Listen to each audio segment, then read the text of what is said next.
నమస్తే, welcome to Telugu one news. నేను గోపికృష్ణ. మనతో జూమ్లో జాయిన్ అవుతున్నారు అడిసిమెల్లి శ్రీనివాస్ గారు. వారిని ఆహ్వానిద్దాం. ముందుగా శ్రీనివాస్ గారు నమస్కారం సార్.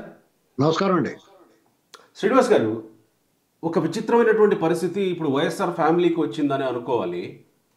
ఒకటి, జగన్మోహన్ రెడ్డి కడప పులివెందుల నుంచి పోటీ చేస్తున్నాడు, అవినాష్ రెడ్డి కడప ఎంపీగా పోటీ చేస్తూ ఉన్నాడు. ఇంకొక వైపు వైఎస్ షర్మిల కడప ఎంపీగా పిసిసి అధ్యక్షురాలిగా ఆమె ఎంపీగా పోటీ చేస్తుంది కడప నుంచి.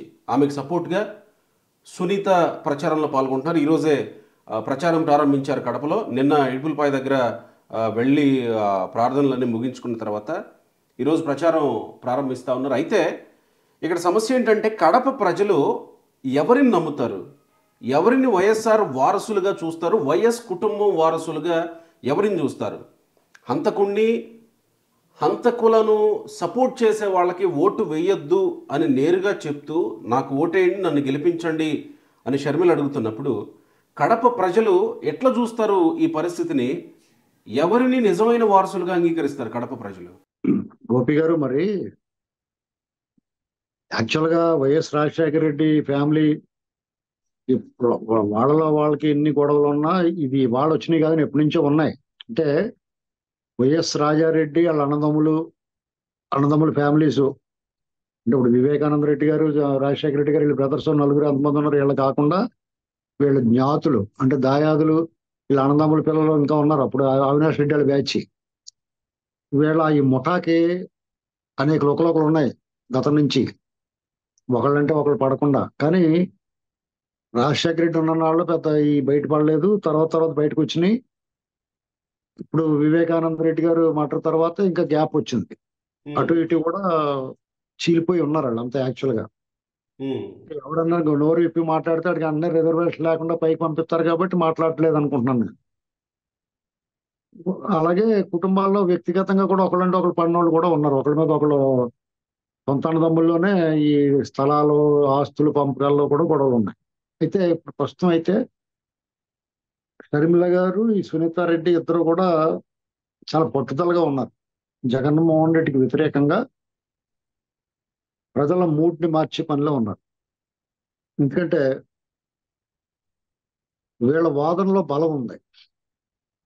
షర్మిల గారు ఆవిడ ఏం క్లెయిమ్ చేస్తుంది, సునీతారెడ్డి గారు ఏం ఆరోపిస్తుంది, ఏం జరగాలని కోరుకుంటుంది, న్యాయం జరగాలని కోరుకుంటుంది. కాబట్టి వాళ్ళ పట్ల కొంచెం సానుకూల దృక్పథం అందరిలో, వాళ్ళ కుటుంబంలో కూడా పునరాలోచనలో పడ్డారు. ఇంతకుముందు దూరంగా ఉన్న వాళ్ళు కూడా వీళ్ళకి మద్దతు పెరుగుతుంది. షర్మిల బహిరంగంగా బయటకు వచ్చి మాట్లాడటం వల్ల కొంచెం మద్దతు పెరిగింది వాళ్ళకి కుటుంబంలో. ఆ విమలారెడ్డి గారు మాత్రం ఆవిడ కార్యక్రమం ఆవిడ చేస్తుంది. కొంత అబాస్పాలు కూడా అయింది. ఇంక నోరు మూసుకొని మళ్ళీ మొదలెడతారు. ఎలక్షన్ టైం కదా, సీక్రెట్ గా ఏదో చేస్తూ ఉంటారు. అయితే ఇక్కడ ప్రజల కోణంలో చూస్తే కనుక ఈవిడ ప్రచారం మొదలెట్టింది. కడప ఎంపీగా పోటీ చేస్తుంది ఈవిడ. ఇది చిన్నాన ఆఖరి కోరిక అని. అంటే ఇందులో రెండు రకాలు.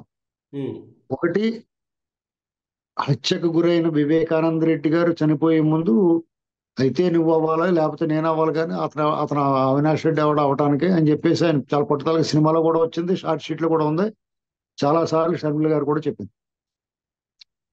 కాబట్టి ఆ కోరిక తీర్చడంతో పాటు ఆవిడ అధికారంలో వాటా వాళ్ళ అన్నగారు ఇవ్వకుండా, సంపదలోనూ అధికారంలోనూ పెత్తనంలోనూ వాటా ఇవ్వకుండా ఆవిడకి అన్యాయం చేసాడు అనేటువంటిది మెల్లమెల్లగా ఎస్టాబ్లిష్ చేయగలుగుతుంది జనాలకి. మొన్నటిదాకా జగన్మోహన్ రెడ్డి పిచ్చలో ఉన్న వాళ్ళందరూ కూడా వైఎస్ ఫ్యామిలీలో మీద అభిమానంగా ఉన్నవాళ్ళు, సేమ్ జగన్మోహన్ రెడ్డి లాంటి అభిప్రాయం ఉన్నవాళ్ళు వాళ్ళతో ఉన్నారు. వాళ్ళలో కూడా ఆలోచన మొదలైంది. వాళ్ళ పైత్యం కొంచెం తగ్గుతుంది ఈ మధ్యకాలంలో. కాబట్టి కడప వైఎస్ ఫ్యామిలీకి అభిమానులు ఉంటే, వైఎస్ రాజశేఖర రెడ్డి అభిమానులు ఉన్నవాళ్ళు, వైఎస్ రాజశేఖర రెడ్డికి అభిమానులు ఉన్నవాళ్ళు ఖచ్చితంగా వైఎస్ వివేకానంద రెడ్డి మీద కూడా చాలా అభిమానంగా ఉంటారు వాళ్ళంతా. ఎందుకంటే వైఎస్ హైదరాబాద్ లో ఉంటే వివేకానంద గారు అక్కడ ఉండి అన్ని చూసుకునేవాడు, అందరికి అందుబాటులో ఉండేవాడు. వాడు ఫ్యాక్షన్ ఇలాంటివన్నీ సెటిల్మెంట్లు అదే బ్యాచ్ అందరూ అలాగే ఉంటారు. ఎంతో కొంత మంచోడు అని పేరు ఉంది అతను, పిలిస్తే పలుకుతాడని. అతను ఎలా దారుణంగా హత్యకు గురైనప్పుడు ఎవరికాడు నోరు మూసుకూరుకున్నారు, కానీ వాళ్ళందరికీ తెలిసినా కానీ గత ఎన్నికల్లో వీళ్ళే వేసేసారు, వీళ్ళే ఏం చేశారు అని తెలిసి కూడా వాళ్ళు ఓట్లేశారు. అంత తేలిగ్గా ఈ సామూహికంగా ఇలాగ పైశాచికత్వంతో ఆలోచించి కూడా మార్చడం చాలా కష్టం. ఉమ్. కానీ ఎవరు మార్చగలరు? ఆ ఫ్యామిలీ నుంచే వచ్చి చెప్తేనే కానీ మారతారు అనేటువంటిది నా అభిప్రాయం. మారతారు ఇప్పుడు. షర్మిల ఓకే, వచ్చి ఓకే. మామూలుగా మీరు నేను చెప్తే మారరాళ్ళు. ఎందుకంటే గత ఎన్నికల్లో తెలియదేంటి ఇతను ఏం చేయడం. ఉమ్. ఆ కట్లు కట్టారు, ఇవన్నీ చేసేసారు, కట్లు తుడిచేసి వాళ్ళకి కూడా చంద్రబాబు బట్టలు తుడిచేసాడు ఆ రక్తం అని చెప్పి అందరికి తెలుసు కదా. ఉమ్. తెలిసిన ఓట్లు వేసారు కదా. అంటే అంటే ఇక్కడ ఒక లాజిక్ ఏంటంటే, అడుసుమిల్లి గారు, ఉమ్, జగన్మోహన్ రెడ్డి ఏమో ఏం జరిగింది, చిన్నాన్నని ఎవరు చంపారో, ఇప్పుడు ఎందుకు వీళ్ళు వచ్చి మా మీద ఆరోపణలు చేస్తున్నారో కడప ప్రజలకు తెలుసు అని జగన్మోహన్ రెడ్డి అంటున్నాడు. చంపింది నువ్వేనాయా అని వీళ్ళు అంటున్నారు. ఇప్పుడు జగన్మోహన్ రెడ్డి ఏం అబద్ధం ఆడలేదు ఈ విషయంలో. ఉమ్. కడప ప్రజలందరికీ తెలిసే కదా నేను వేసేసాను, తెలిసే కదా నాకు ఓట్లు వేసారు, మళ్ళీ కొత్తగా ఏం చెప్తారు మీరు అంటున్నాడు. అర్థమైందా మీకు? గత ఎన్నికలప్పుడు మీ అందరికీ తెలుసు కదా, అవినాష్ రెడ్డి ఏం చేసినా కానీ దగ్గరుండి దాని వెనకాల నేనే కదా ఉన్నాను, మళ్ళా కొత్తగా ఏట్రా ఈ గోల్ అన్నట్టుగా చెప్తున్నాడు అతను. దాన్ని మీరు అందులో స్లాష్ అర్థం చేసుకోవాలి మీరు. Okay, okay. ఉమ్. మా అలవాటు ప్రకారం మేము చేసేసి ఎదరోడికి పూసేస్తాం కదా, ఉమ్. అవన్నీ తెలిసే ఓట్లు వేసారు కదా బుద్ధి లేకుండా, మళ్ళా ఇటు ఈ గోల అంటున్నాడు అతను. ఉమ్. వీళ్ళేమో అలా కాదు, నువ్వు ఎవరు వేసేసినా కానీ దొంగోడికి శిక్ష పడాలా, అంతకుడు శిక్ష పడాలా అని చెప్పేసి వీళ్ళు అడుగుతున్నారు అప్పటి నుంచి. ఉమ్. మరి వీళ్ళు ఒప్పుకున్నట్టే కదా, అప్పుడు వీళ్ళకే తెలుసు కదా, వాళ్ళు తెలిసినా కానీ వీళ్ళు సమర్థించారు కదా ఏ ఉమ్. కారణం చేతైనా కానీ. తర్వాత మరి ఏం చెడిందో వీళ్ళు బయటకు వచ్చి మాట్లాడుతున్నారు. ఈసారి ప్రజలకు మాత్రం అంటే గత ఎన్నికల ముందు కొంచెం అస్పష్టత ఉంది. అంటే వేసేసింది ఆ బ్యాచ్ తెలిసింది, వేయించింది ఎవరనేటువంటి దాంట్లో కొంచెం సందిగ్ధత ఉంది ఉమ్. కారణం కోసం. అది ఈ దర్యాప్తులు దస్తగిరి బయటకు వచ్చి ఎలాగ ఏం చేసిన తర్వాత కారణం ఏదైనా కానీ వీళ్ళే వేసేసారా బాబు అనేటువంటిది స్పష్టత వచ్చింది, క్లారిటీ వచ్చేసింది. ఉమ్. ఈసారి ఏం చేస్తారో చూడాలి. పైగా అప్పటికి ఇప్పటికి తేడా ఏంటంటే వివేకానంద రెడ్డి గారి అమ్మాయి బయటకు వచ్చి ఇదిగో వీళ్ళే వేసేసారు, మొన్న ఈయన వివేక గారి గురించి మాట్లాడినప్పుడు వెంటనే బయటకు వచ్చి చెప్పింది ఆవిడ, హంతకుల్ని కాపాడి కూడా ఓటేయద్దు అని చెప్పింది స్పష్టంగా. అలాగే ఉమ్. షర్మిల కూడా బయటకు వచ్చి అవినాష్ రెడ్డి కాదు ఈ హక్కు, ఇది నాది సీటు, ఈ ఆ దొంగోళ్ళకి హంతకులకి ఓటేయద్దు, అసలు డెవలప్మెంట్ చేయలేదు, డెవలప్మెంట్ గురించి కూడా మాట్లాడుతున్నారు. అదే అదే వాళ్ళు అన్నట్టు వివేకానంద రెడ్డి చివరి కోరిక కడప ప్రజలు ఈసారి నెరవేరుస్తారా? ఇప్పుడు ఆ చనిపోయిన వాడిని తీసుకురాలేరు కాబట్టి, ఆ క్రూరకంగా పాశ్వికంగా హత్య చేయబడ్డాడు కాబట్టి అతని మీద నివాళుల కింద అవినాష్ రెడ్డిని ఓడిస్తారు. ఇది మాత్రం ఖాయమండి. ఎందుకంటే దర్యాప్తు సంస్థలు ఆలస్యం చేసినా బొమ్మ బయట పెట్టింది. ఉమ్. న్యాయస్థానాల్లో తీర్పు లేట్ అవుతుంది, రకరకాల దోబూచులు ఆడుతున్నారు. నిన్న ఉమ్. మొన్న అతను బెయిల్ రద్దు చేయమని దస్తగిరి పిటిషన్ అయితే ఆ కోర్టు ఎందుకు చేయకూడదని అడిగితే సిబిఐ కూడా మరి ఆ దస్తగిరి ప్రాణాలు కాపాడాలంటే ఇతను బెయిల్ రద్దు చేయాల్సిందే అని చాలా నీతికోరులు చెప్తున్నారు. సిగ్గు లేకుండా మొన్నటిదాకా ఆ బెయిల్ రద్దు చేయమని ఏమంటే నిన్ననే హైకోర్టులో జరిగింది, తెలంగాణ అదే హైకోర్టులో. అనకుండా అనకుండా ఎప్పుడు అరెస్ట్ చేశారు ఎప్పుడు బెయిల్ ఇచ్చారో తెలియకుండా చాలా దొంగ నాటకాలు ఆడారు. ఎంత దుబ్బేయారో తెలదు కానీ చాలా దొంగ నాటకాలు ఆడారు. ఇక వాళ్ళకి నాటకాలు ఆడటానికి అవకాశం లేక ఓరు బాబు అంతా రివర్స్ అయిపోయేలా ఉందని చెప్పేసి మీ ఇష్టం అండి, అతను అరెస్ట్ చేస్తేనే, అతను బెయిల్ రద్దు చేస్తేనే అతను న్యాయం జరుగుతుంది, అతని రక్షణ ఉంటుంది అనేటువంటి మాట మా కొత్త పల్లవి అందుకున్నారు. ఓహో, కాబట్టి ఇప్పుడు అవకాశం లేకనే ఆ మాట చెప్పినట్టు అనుకోవాలా సిబిఐ? అంటే అన్ని దారులు మూసిపోయింది. అప్పుడు తినేసినోడు ఎలా చెప్తాడు? ఇప్పుడు మీకు ఏమవుతుంది నేను చెప్పేది అదే. సిబిఐలో ఉన్న కొంతమంది నిజాయితీ అయిన అధికారులు దారులు మూసేశారు, పులి మేక ఆటలో పులిని బంధించేశారు. ఇక దారి లేనప్పుడు ఆట అవుట్ కదా, చేతులు ఎత్తేస్తారు. అలాంటి పరిస్థితి కల్పితే, ఎందుకంటే హై ప్రొఫైల్ కేసుల్లో వాళ్ళు ఏమీ చేయలేని పరిస్థితుల్లో చాలా ఇన్ఫ్లుయెన్స్ ఉంటుంది, ఒత్తిళ్ళు ఉంటాయి. కాబట్టి వీళ్ళు ఏం చేస్తారంటే వీళ్ళకి బయట రాకుండా లాక్ చేసేస్తారు. కొంచెం లేట్ అయినా కానీ వీళ్ళు తప్పించుకోలేకుండా. అదే జరుగుతుంది ఇప్పుడు అదే జరుగుతుంది.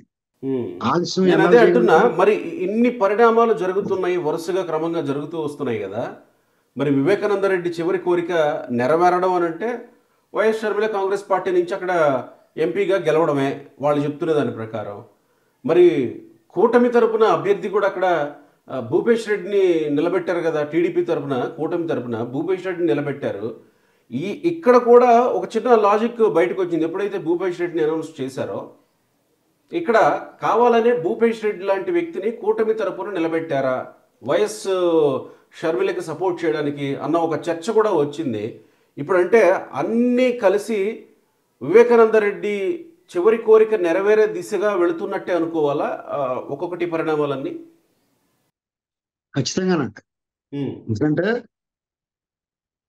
ప్రజలు నిర్ణయించుకుని పార్టీలకు అతీతంగా అవినాష్ రెడ్డి ఓడిపోవాలని కోరుకుంటే షర్మిల గారిని గెలిపిస్తారు. అంతే సింపుల్. అక్కడ పార్టీలు సింబల్స్ ఏదో నిలబడాలి కాబట్టి సింబల్స్ మీద పెట్టుకున్నారు, కానీ ఇక్కడ వివేకానంద రెడ్డి గారి మర్డర్ మీద తీర్పు కింద లెక్క ఇది. ఓ అప్పుడు ఇది ఒకటే కాదు, షర్మిల గారు ఈ కడపలో పెట్టిన సెల్లంగి ఏతబడి ఈ అగ్గి రాష్ట్రం అంతా అంటుకుంటుంది. ఉమ్, ఎందుకంటే జగన్మోహన్ రెడ్డి టోటల్ కొలాప్స్. అతని అబద్ధాలు, అతను మాట్లాడే అబద్ధాలు, అతని చేతలన్నీ వ్యర్థపూరితంగా ఉంటాయి. అతను ప్రజలకు ఏ రకంగానూ అతను ఉపయోగపడ్డావు. ప్రజలను పీడించుకునే పాలకుడు, సొంత వాళ్ళని కూడా క్రూరంగా హత్య చేస్తే వాళ్ళని పట్టుకోలేని అసమర్థుడు, చేతకాని దద్దమ్మ అనేటువంటి విషయం అర్థం ఉంది. ఇది ఒక రకం. రెండో రకం ఏంటి? అత్యంత క్రూరుడు, కావాలని వదిలేస్తున్నాడు.